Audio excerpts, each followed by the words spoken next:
That is where it's at.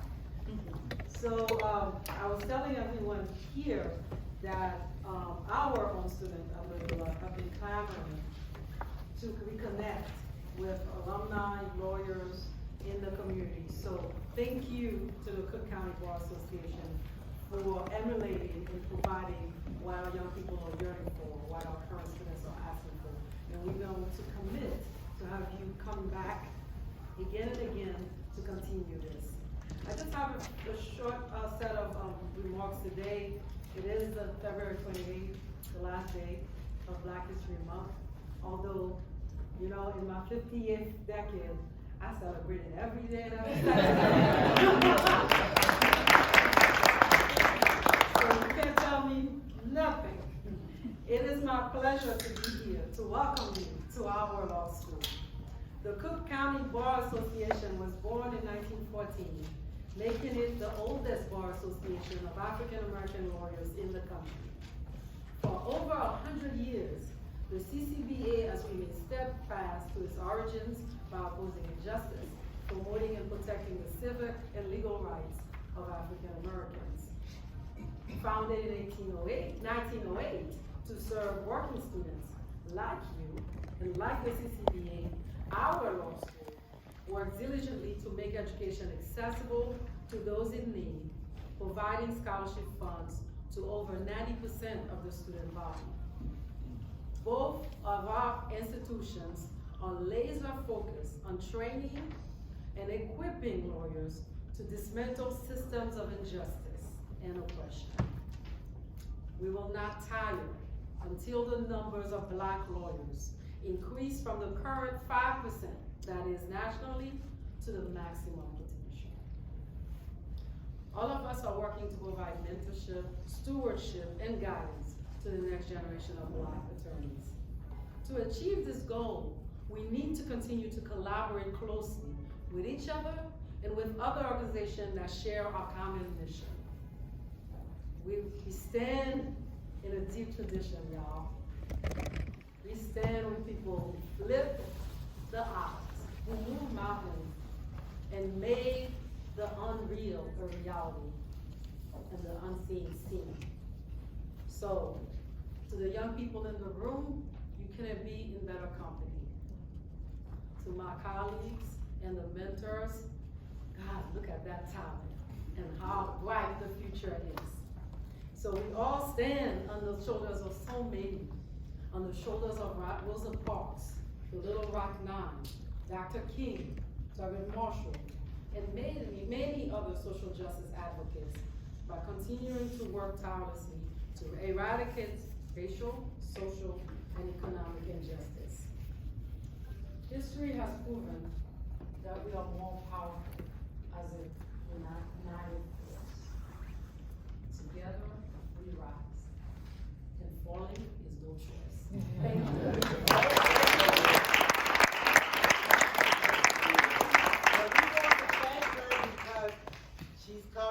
And you know what, did you know when you said the mentorship, stewardship, and guidance, that was the topic of the essay that they had to write for their scholarships? And that was based because that is the motto and the principle being led by the current CCBA president, because we always take the current president's theme and make it the basis of their essay. So how about that? And we really do appreciate you letting us come here and do this, so we can spend more of the money I begged for on the scholarships. And they save us a lot too, because see, we didn't have to pay for the room or the food or any of that. So we say thank you so very much. All right.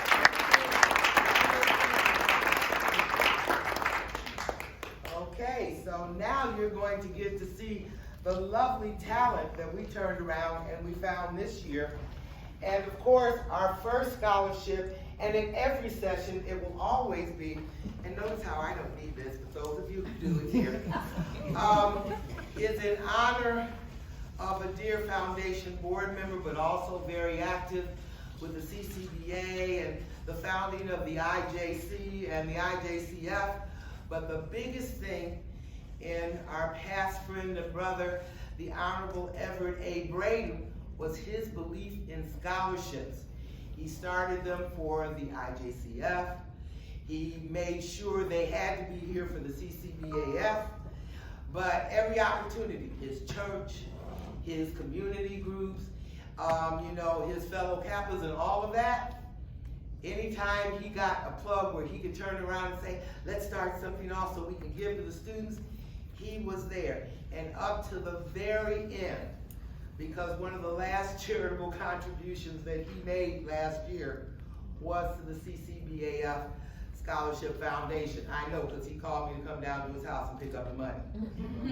And so we decided that in light of all the greatness he had done, not only in helping others, but when he was sitting as a judge, when he was acting as an attorney, that it was only right and fitting that every year we would turn around and give a scholarship out in his name. And so I am extremely pleased.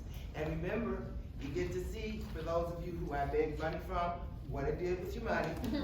And I'm still continuing to beg for your money. And it's never too early or late, because if you want to give me money tonight, I will take it, you know me. Because if, when I see you next, I'm going to be asking again anyway, and I stay on you like, I don't know. But the more we get, the more we can give.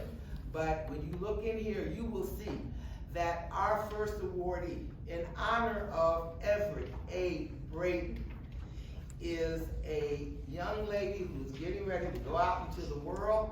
And you enjoy yourself your last few months of law school as a third year, because your summer is going to be rather restricted in studying for the bar exam, okay?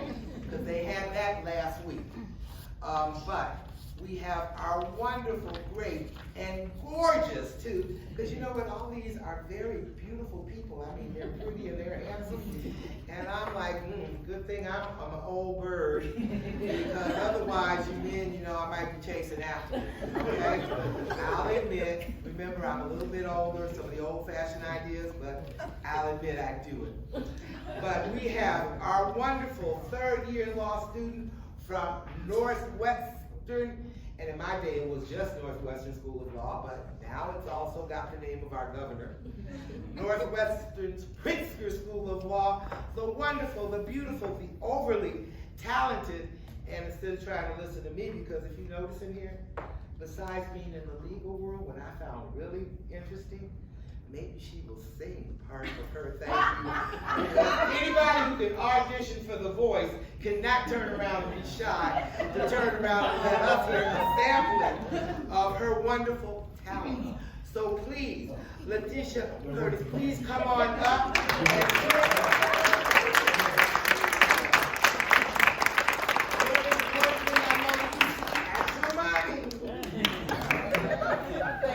all right? And so we're, oh, and yeah, and these are programs are for you too. We will not finish saying your words. But after she told you her world. Good evening, everyone. Thank you so much. I feel just so honored and so blessed to be given this scholarship. It really means so much to me, and in honor of such an amazing person who spent their life giving, and that's what I plan to do with my life as well. I don't know, there are no words to describe how I feel right now. Emotional. This is just an honor, and I thank you so much. I think I'm expected to sing. Yeah. Later. This is our first coming back to get in person. Come on, you can do it. I'll do it later. Because I do want all of the recipients to be able to have their time too. But I just want to say thank you so much. Again, this means everything to me. I appreciate it.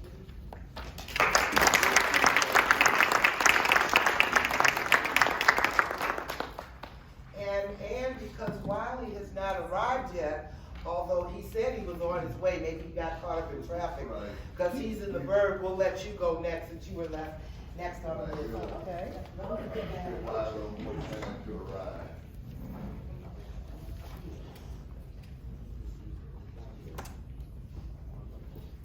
Good afternoon. For those I haven't met this evening and I don't know, my name is Ann Fred, and I am the current president of the Cook County Bar Association Foundation. It is my honor to present this evening the Leola H. Brett Scholarship. It's named in honor of my mother, of whom I'm very proud. She was what we would call a self-made person because her family was very poor. She wasn't able to go to school past 8th grade, but she was very resourceful and became a very successful business person in her own right. And I'm proud to endow the scholarship in her honor. The recipient this evening is Jonasha Moorhead. Jonasha, will you stand? Junation. Junation. Okay. All right, thank you.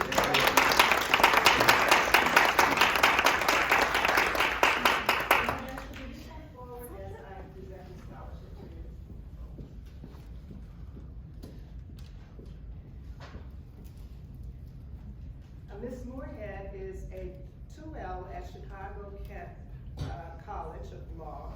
She has a BA in psychology and received an MA in community counseling from Argosy University. Most of her career to date has been in higher education, and she has held some positions with Antioch University, Northern Illinois University, Dominican University, and Intercontinental University. She has also been an advisor to student groups such as the Black Student Union, also the National Association of Colored Women's Club and the Village, and she was a volunteer at a food pantry during 2017 and 2020. Like myself, when I was in law school at Northwestern Pritzker, Ms. Moorhead works full-time as well as going to school. And I'm very proud to present you with this award, a scholarship in honor of my mother.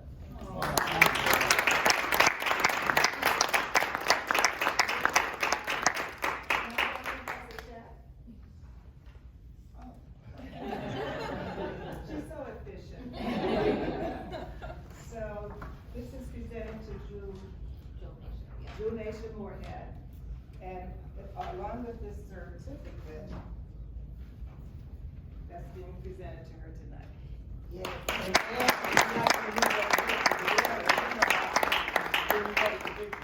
That's why we have you move to the side. Okay.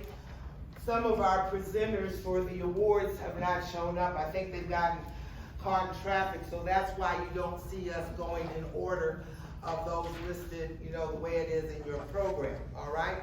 So I didn't want you to be thrown off by that. Because here's one of the things too for you. Hey, big spenders. See, you can have short singing moments. The minute you give us $5,000 or more, you have naming rights for your scholarship, okay? So the next one up, and I'm very pleased because I want to say it right. Navier? Navier, okay, Yes. Thank you. See, No worries. I do have to ask because it's not easy, but she is a woman who reminds me, because this scholarship is given in name of my mother, who, like Navia, was also a student part-time, okay? And my mother was very active in the community, because can you think of working full-time, going to school part-time, and then being the Girl Scout leader of 2 troops simultaneously was something she did, just as Navia is out here working with the Chicago Scholars, and I love this, Western but rather modern, the Posse Foundation, okay? And she wants to practice law and employment law here in Chicago. Well, that's akin to what my mother did. She started off, at least in the professional part of her career, as they were called caseworkers back then, over in the hood, when 47th wasn't one of the most safe places, we would say back then.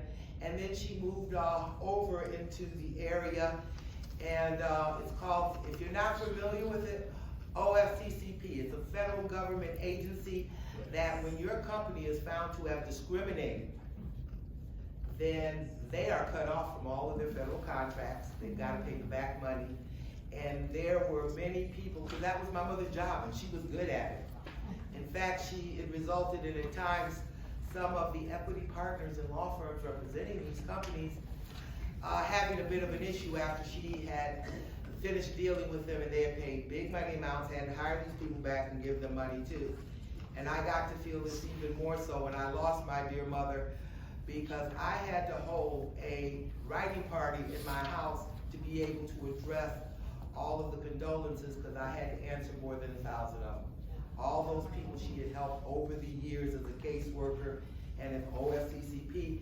So you see, and she never got to be a lawyer, but you can be helpful, you know, even if you're not a lawyer, because if she had made it, when my mother retired from that career, she had wanted to go back to school and be a lawyer. So this is a way really in which you're helping me to keep my mother's spirit and her dream alive in your name and existence of receiving for my dear mother, who just like you know, wanted to help others.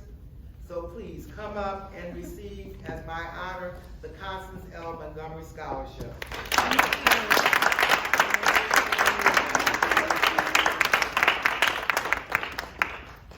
And just like with everybody else, she gets a certificate, but the important thing is she gets money.